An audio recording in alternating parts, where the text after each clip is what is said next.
پہلا سوال آپ ساتھیوں نے سن لی ہے کہ آج کل مختلف قسم کے درود ہیں. ایک درود تنجینا، درود لکھی ہے، درود ہزارہ ہے. یہ سب خود ساختہ درود ہے، ان کی کوئی شرعی حیثیت نہیں. یہ لوگوں کے بنائے ہوئے درود ہے.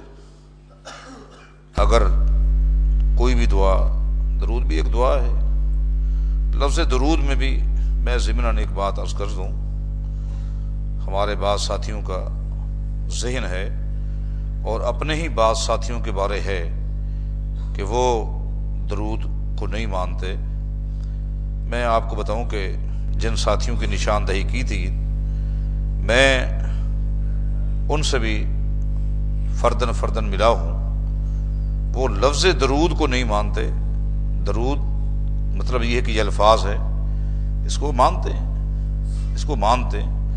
لفظ درود کے اندر ان کا اختلاف ہے کہ یہ فارسی کا لفظ ہے یا صلاۃ کے معنی میں ہے یا نہیں ہے. ورنہ جو الفاظ ہیں ان الفاظ کے منکر نہیں ہیں. یہ بات ضمناً میں نے آپ سے کہہ دی ہے تاکہ ذہن دوستوں کا بعض ساتھیوں کے بارے صاف ہو جائے.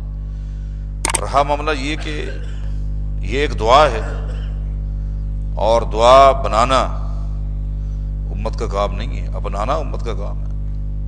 کتنی واضح حدیث ہے صحیح مسلم کی کہ جب قرآن کریم کی آیت نازل ہوئی، ان اللہ و ملائکتہ یصلون علی النبی یا ایھا الذین آمنوا صلوا علیہ وسلموا تسلیما، تو صحابہ کرام قربان جائیں نبی صلی اللہ علیہ وسلم کے سامنے آ کر بیٹھے ہوئے ہیں.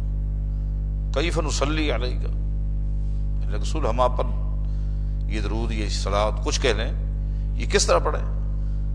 کیف، یہ پوچھ رہے ہیں، بنا نہیں رہے. اگر آج ایک شخص درود تنجینا بنا سکتا ہے، درود لکھی ہزارہ تاج بنا سکتا ہے، صحابہ کرام درود مکی، درود قریشی، درود ہاشمی، درود مہاجری، درود انصاری، درود مدنی بنا سکتے تھے؟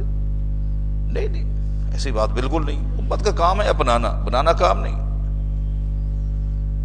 تو جب دین ایک بنا بنایا مل گئی ہے، درود موجود ہے اور فضیلت بھی اسی درود کی ہے جو آپ نے بتایا. ایک تو یہ ہے کہ آپ نے خود ساختہ ایک دعا بنا لی، پھر اس کا خود ساختہ آپ نے اس کے فضائل بتایا. آپ نے یہ کتنا بڑا جھوٹ ہے. نہیں، وہی ہے. اچھا، حیرت کی بات یہ ہے کہ اس کے بڑے فضائل ہیں، بڑے فضائل. حتیٰ کہ یہ درود ابراہیمی جس کی تعلیم اللہ کے رسول نے دی ہے وسلم، اس سے بڑھ کر ان خود ساختہ درود کے فضائل بیان کی جاتے ہیں. ہمارا سوال ہے، نماز جنازہ میں آپ وہ کیوں نہیں پڑھتے؟ درود تنجینا، درود ہزارہ، یہ لکھی، نماز جنازہ کیوں نہیں پڑھتے؟ جب فضیلت زیادہ ہے اس کو کبھی پڑھ لیا کرے. فرض نماز میں کیوں نہیں پڑھتے؟ سنت ہے، یہ نفل ہے، آپ کیوں نہیں پڑھتے؟ عید کی نماز ہے، آپ کیوں نہیں پڑھتے؟ کبھی آپ پڑھے نا، اس کی ترغیب دلائے. اگر اس کی حیثیت ہے، اس کی فضیلت ہے تو آپ دیں. تو یہ معاملہ تو اسی طرح ہے.